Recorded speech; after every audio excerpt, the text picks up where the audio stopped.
Hey guys, what is up? It's Dusty here, and welcome back to another crypto video. And my question of today is very simple. Are you bullish or bearish on XRP? Which basically means, do you hate or love XRP for right now? I've noticed that tides are really switching. A lot of people in the comment section keep saying I should stop talking about XRP, and I like it, because that shows they're doing something properly. It is getting a lot of attention, even from people who really dislike the coin. Because in my opinion, if the coin keeps going down, I get a better buying opportunity. And in some opinion, or to some people's opinion, it's like, oh, the coin keeps going down, I'm so worried. But I don't see it. I think it's all about this lawsuit. If they win, we get some huge times 10 type of money. And if we lose, it won't be the end of the world, but it will just be very bearish for XRP for the medium term until Ripple figures out the proper way to do it that doesn't involve the US, but it's all possible. That's, again, little side note for why I will keep making XRP videos, why I'll keep staying positive, and why I really don't care whoever says that I should stop talking about it, because it's also, my channel, and we talk about whatever crypto we want to talk about. At least that's my opinion.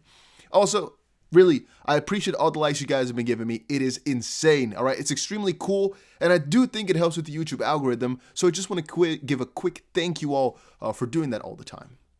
Then, I said I was going to talk about this article just a little bit more in depth a little bit earlier today, and I wasn't lying, all right? The main reason I really wanted to bring this up once more is because I don't think people understand the severity of Cbdc's which Ripple is going to build. So I'm not sure exactly at what date. I think we could have looked it up, but HSBC, I can type it in, HSBC Ripple, because HSBC in one of their documents has already explained, okay, I have it open here. It is in the distributed ledger technology document over in HSBC.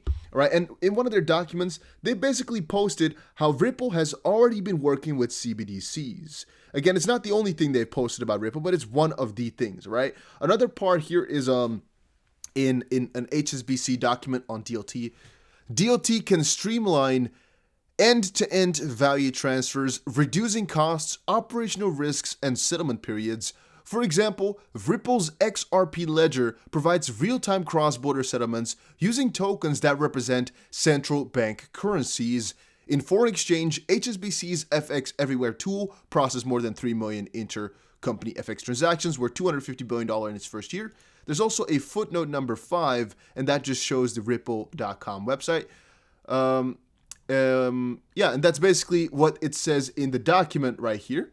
So, what does that make me think about? Well, that really makes me think about the fact that it's already going on, as HSBC has said it right there. And HSBC is not one of those companies which you would normally connect with Ripple in such a positive sense, but they're there.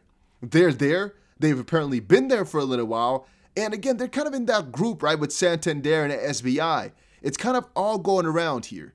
And really, reading that, thinking about it, it's so crazy that we aren't hearing more about what Ripple is doing in the Cbdc department, even though it is going on in the background. Ripple has said it before.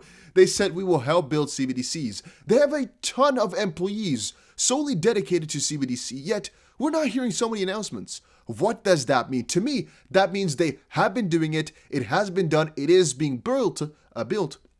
But they have some NDAs, or they have some agreements where they'll announce it at a certain time. So not necessarily a non-disclosure agreement, but a certain release date, right? Well, they just announce what's been going on, as the government might have a specific plan for all these rollouts or their plans. It could be that a government that is building a Cbdc doesn't want the tech, doesn't want their help, doesn't want all these companies to be known up front. In the same way that FedNow, for example, what the Federal Reserve is doing for their payments, is taken in so many test subjects, they have announced all of them publicly, but isn't exactly explaining how they're building something to the detail, right? You could say that that is actually purely for the sake of privacy, safety, basically, so those two kind of combined, or in a different sense because they want to have an advantage over the rest. If every big government right now were to say, yeah, we are using Ripple to build our Cbdc, they'd have a disadvantage because other governments would do the same. At least that's my thought about it right now. I'm thinking maybe that's how it's going around. Ripple's just making partnerships left, right, without posting or blotting about it everywhere over on the internet, but they're doing it in the back end. And by the way, you could just find this for yourself. Type in HSBC Ripple, and the first link you'll find is on the HSBC website itself. At least it's a PDF that you can download. I'm not sure how you can actually look this up in your browser without downloading it. I'm not too sure exactly how that were to work, but again, you'll find it. It's pretty straightforward. It's pretty simple. It's GMB. It's this one, right? Let me quickly show you guys here. Oh, it's this right here. This little link. You guys can see exactly what it says. Just type that in. I am not sure exactly what I did here.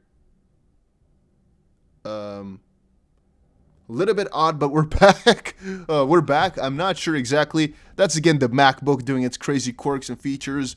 I have to kind of explore that one a little bit better, I guess. But yeah, again, think about that for a little second. And let me know down below what you think about it. Now here is a little bit more about CBDCs in detail, but it's not too important. However, central banks must work on interoperability for CBDCs to thrive. First, they must interoperate with the existing local payment systems such as mobile payments. Additionally, they must interoperate within the different nations, enabling cross-border transfers. And then the most important part, right, is how Ripple is hopefully building throughout the system XRP to be the middle currency, basically the bridge currency between all these different CBDCs that they might also help create, which would kind of reserve the spot as the bridge for themselves, as there won't be direct pairs to everything, right? The euro, for example, here in Europe, they've already put a limit on how much an individual can have from the CBDC. That's already insane. But if you already start to think about that, then there's no way that there's going to be pairs from every single CBDC to every other one. So there will need to be a bridge, which hopefully is going to be XRP. Specifically, if they're building all of them, the chance of that happening is a lot higher.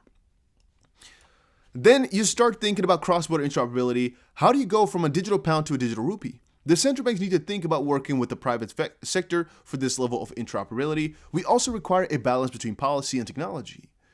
Ripple is working on being an integral part of the CBDC financial system. It's doing this by focusing on two key areas that it believes are critical. The first is building a core ledger that mints the CBDC, distributes and tracks it. We have a clear view that a private instance of an existing decentralized ledger is a good way to go. You take all the really robust experience of an open source project that's built a ledger that's been running for multiple years, like the XRP ledger. You then create a new version that's a bit more centrally controlled so central banks can be comfortable with it. And that's again where I'm kind of questioning exactly how they want to do that, or exactly what they're referring to here. Some might say it's Flare, some might say it's the CBDC system built on top of Ripple, or I should say XPL.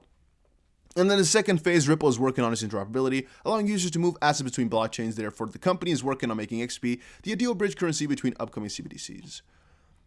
It's interesting to me. Okay, XRP poised for a 50% move defined by two crucial price levels. So this article is from a little while ago. Why do I still have it open? What's going on? It's to show you guys that there will always, all freaking ways, mark my words, articles like this that will pop up, right? That say, XRP has endured a 2-week long consolidation period following a massive pump and dump. The trend's direction will be determined by a closed outside of the 64 to 50 cent range. While bulls target $1, bears may try to push towards 24 cents, which is literally no info here whatsoever. It is just saying, whoa, we're right now in a range of 50 to 64 cents. If we break out, we might see a breakout, which is basically stating the obvious.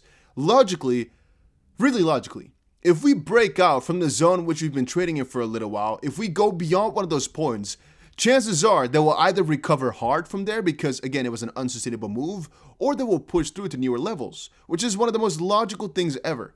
All it takes for you to do is just look for about 5 seconds to the XRP chart and kind of see where it's been going sideways for a little while, or what levels it hasn't crossed in a little while. If it's always staying within that range, well then yeah, there's a good chance that once it breaks out that something is going to happen, something heavily.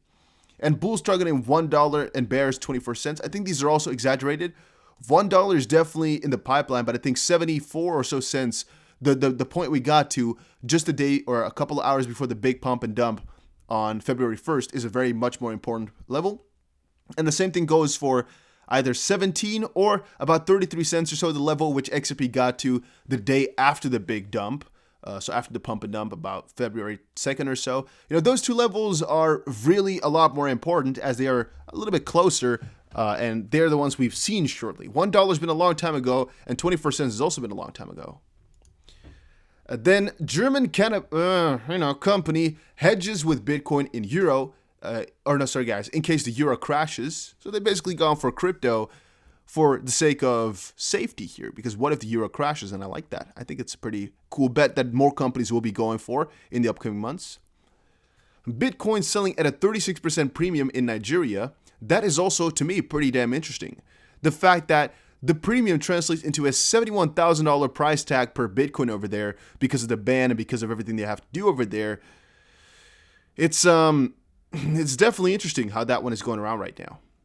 In a different sense, though, I'm not really sure exactly how they came up with all of this, because in the wake of the controversial move, public interest in Bitcoin in Nigeria continues to outstrip other countries. According to the latest available data from Google Trends, even more stark is the hefty 36% premium on Bitcoin's price as of writing.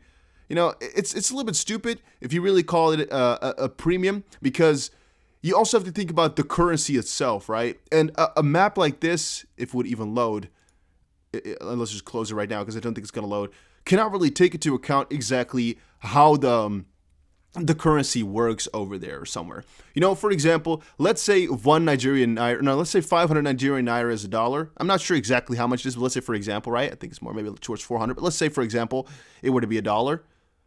Again, just a rough example, right? It could really be that on one way that's so, for example, 400 Naira would be $1, but $1 could actually get you 500 Naira, right? So if you want to take it from Nigerian dollars into a European euro, for example, or US dollars, to get more than if you're trying to do it the other way around. So if you're taking your dollars, you're getting over there, they're willing to pay you more for it than actually the other way around. That's because they really value these currencies over there, and we really don't value those currencies over here, and it's actually a lot more difficult to trade currencies like that. You have with a couple other ones as well that are just not that wanted basically by any exchange office. You might have to pay a very huge fee, or you just get a very bad rate for it. And yeah, that could also be why this premium is there, because, well, theoretically speaking, then it could be that you can get yourself 36%, maybe 30% or so more Naira over there for your dollars. And then if you buy Bitcoin and kind of go the whole circle way around, you would actually still get the same amount of value, right? So yeah, I think that might be another part of it. Of course, the ban might also have to do with it, since they are appreciating it over there a lot more. But again, I'm not too sure about it all. I'm just thinking that, Then, as I said before, expansion is freaking there. Dubai government licensing entity now accepts Bitcoin for payments. It is happening piece by piece. We're getting there. The end goal is in sight. And Bitcoin hits a new high of 52 point something thousand. It was pretty damn crazy.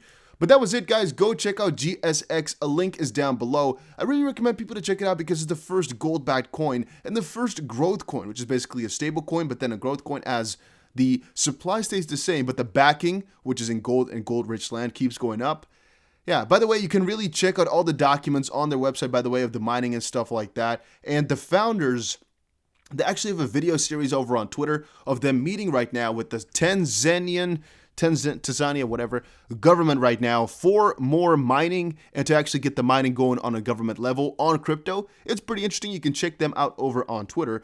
But yeah, these guys, at least up to now, look pretty legit. You don't ever know for sure, though. Again, so you never know for sure. I put a couple $1,000s in. There's a couple thousand of my dollars inside here. Actually, pretty cool amount, because it's 10 cents right now, plus a 13% bonus, plus a 5% bonus for using my link. And I'm thinking it could be a very nice times 20, times 25, times 40, whatever. That's what I'm hoping for. You never know for certain, but I'm hoping for it because it's so ridiculously new. It's not even out yet. But again, you never know for certain, so don't see this as a golden ticket to the moon. It's a try. All right, it's basically a little bit of a bet, but I'm hoping it's going to go big because there might be a lot of demand for it. There's already a lot of coins that are out there, right? So it could get pretty big. I'm hoping for it. But yeah, that was it for today's video. Hopefully you all enjoyed it. If you did, make sure you press the like button and subscribe. And I'll definitely see you guys again in another crypto video.